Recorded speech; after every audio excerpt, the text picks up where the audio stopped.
as things currently start, to make any restructuring, you need good leadership. And a leadership that's committed to seeing a nation really, take shape and build and develop and grow. The leadership we have now is a serious, I don't think the current leadership that we have now, they haven't got that mindset to actually set about building a nation. Because once you have that leadership in place, if you now talk about restructuring, then you have people who will line up behind the leader's idea and go, right, okay, with what kind of restructuring? Right now, it's a political move. Anytime somebody talks about restructuring, it's usually they're talking about it pre-election. Oh yes, we're going to discuss this. Yes, we do that, and it's like a promise. Yeah, it's like they're trying to entice the bride, and the bride are who? The voters, and that is the real problem that we are faced with. As soon as the election is finished now, you will see that the any talk about restructuring will just die a natural death. It will gather dust. Look at the confab report. They did that report. It was detailed. I mean, okay, we had some people who were sleeping whilst they were having the discussion, but they did it. It was done. But now, it's not even looked at. It's not. So for me, it takes real leadership.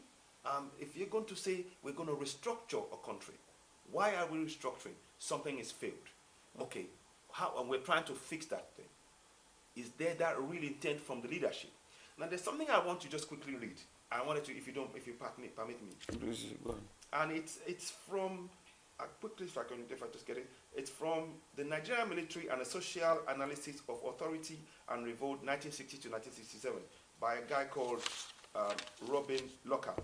So I'll just quickly go back to it. Now it says here, on the whole, a well-equipped as their British conferences and colleagues, this is not saying much for academic standards of Sandhurst and equivalent academics in other countries. Where Nigerians are trained, Ethiopians, Pakistan and India is below university level. An officer may emerge from Sandhurst with much social confidence and some skill as a tactical leader, but he is unlikely to have a high level of comprehension of the major political and social issues of the day. Still less the trained officers whose training consists entirely of skills of tactical leadership with minimal educational content. Now, in that context, that is the context in which our military leaders, who are now our presidential leaders, i.e. Buhari, that is the context in which we need to be looking at the leadership. And that's why I talked about the issue of leadership. If we are going to talk about restructuring, who is leading that restructuring is essential.